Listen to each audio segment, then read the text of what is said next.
You're listening to the IFF TV podcast.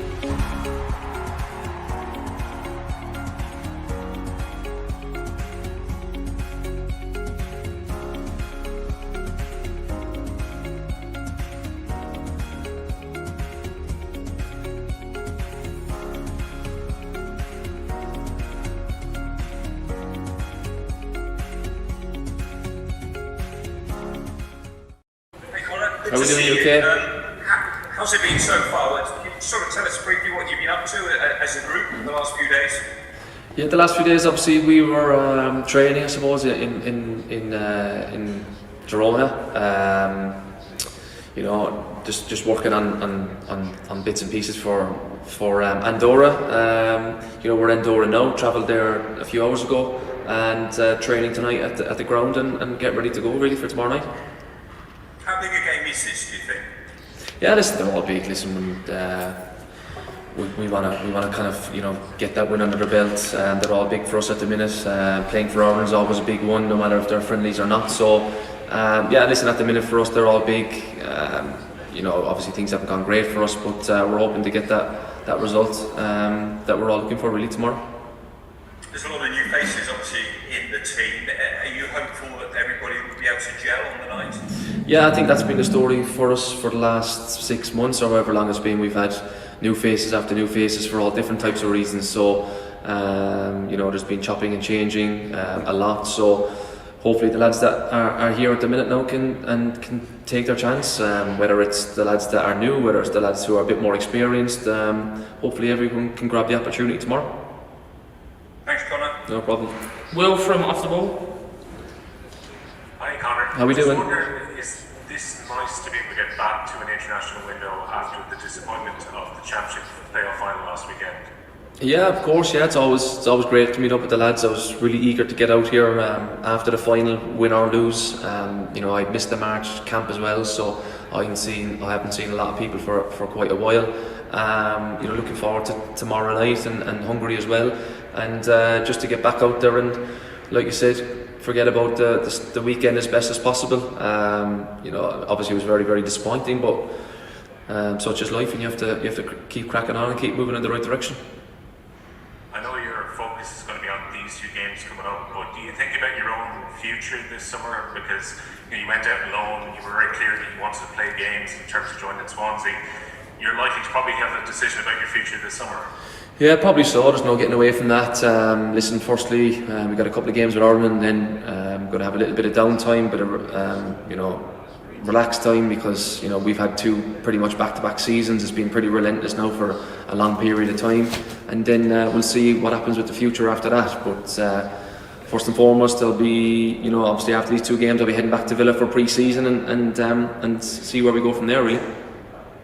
Just a final one from me, Conor. In terms of getting an extended period together as a squad, how helpful is this to actually have a lengthy training camp? Because it was such a rush to go into those competitive games.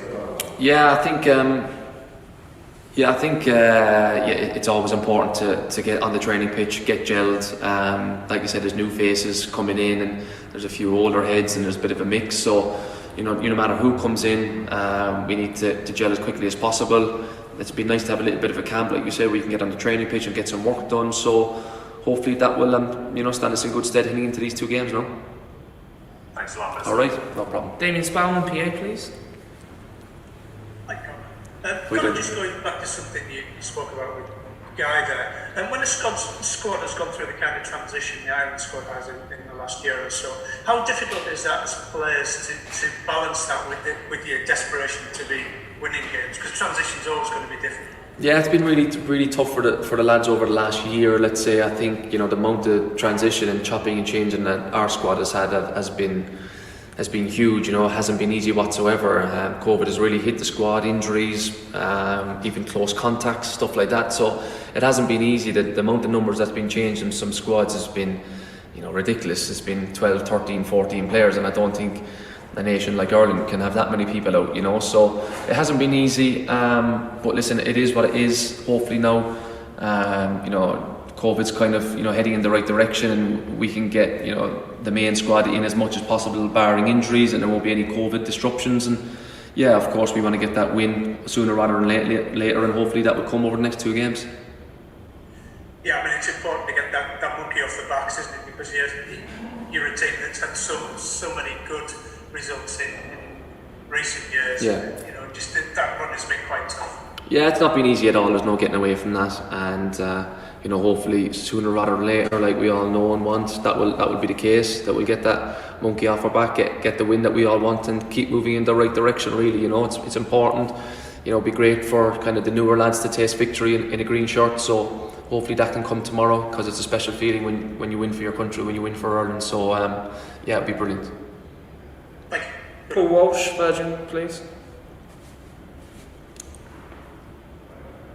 Thanks, Kieran. Hi, Conor. How are we doing? You okay? Good, thanks. Go ahead. Just wondering there, are the players confident of getting a win tomorrow? Yeah, well, yeah, of course. Why not? You know, the vibe's been good in the camp since I've come into it. You know, we've got some work on the training ground. Of course, there'll always be that little bit of a scenario in your head that you're desperate to get that result. You're desperate to get that result, but I think everyone just needs to, you know, breathe. You know, relax a little bit. It will come if you keep doing the right things. You know, repetition on the training ground to get better. And yeah, hopefully, like you said, that comes tomorrow night. So we don't have to answer any of these more questions from you. Like ask you about wins. So thank you. Best of luck. No problem. Gavin Cooney, please. Hi Conor, How we doing? with longer time in the training ground and fewer games to play in this window, can you give us an insight into the kind of things that you've been able to work on in the training ground that you haven't been able to do up to now? Yeah, it's just been more training sessions, more detail, more work as a team on our strengths, what we need to improve on, and just a kind of a general mix of all different types and bits and pieces. You know, everything obviously at the minute probably for us needs to, you know, get better to win games of football. So there's been times over the last few days since I've joined anyway, where we've been working on improving all aspects of our games to become stronger, to become better, and hopefully that will show over the next 2 games and show that we've been working on the right things and become better as a team.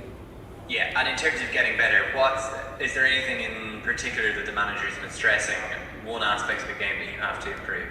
No, not really one thing. I think it's just a general all over the park. You know, better as a team, better in attacking areas, better defensively, everything really. I think, listen, the run of results we've had, I don't think we can say that one aspect's been great. I think everything needs to be worked on to get better. So we've been working on all different bits and pieces to try and improve as a team. Thanks, Conor. No problem. Ed Leahy, RTA. Hi Conor, how are you doing? How we doing? Conor, just looking, I suppose, one area of the team over consecutive campaigns has struggled with is just putting the ball in the back of the net. Yeah. Under the last regime, I suppose, Mick's theory was pretty simple: get bodies in the box, get the ball in the box, and goals should come.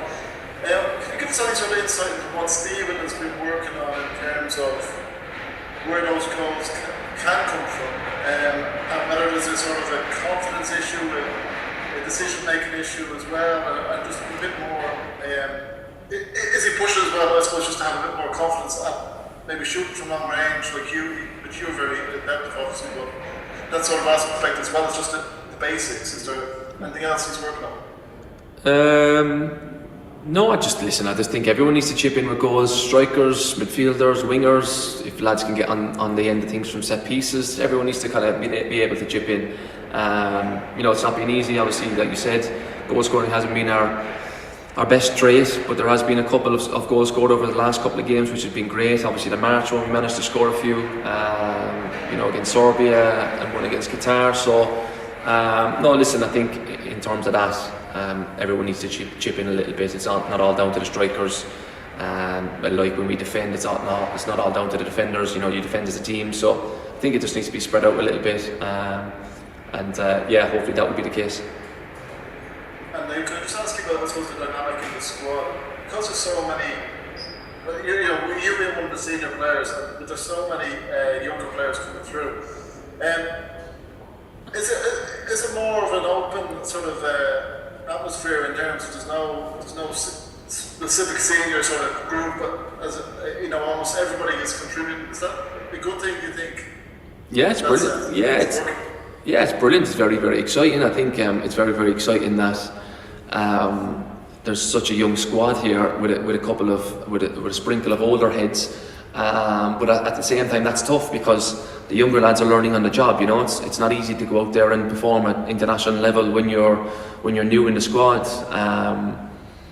So they're experiencing tough times at the minute. Obviously, the older lads are experiencing tough times at the minute, but hopefully that will bring out the characters that you want to make you stronger and to make you move forward in a stronger way. So, the younger lads, obviously, they're in the squad for a reason because the manager feels like they can perform, and hopefully that will be the case, in the games now and moving forward. But it only can be beneficial to the squad, the more the younger lads can learn from these experiences and when they become, in their mid-20s or the older heads when they become older, they'll learn from all these experiences, which is great.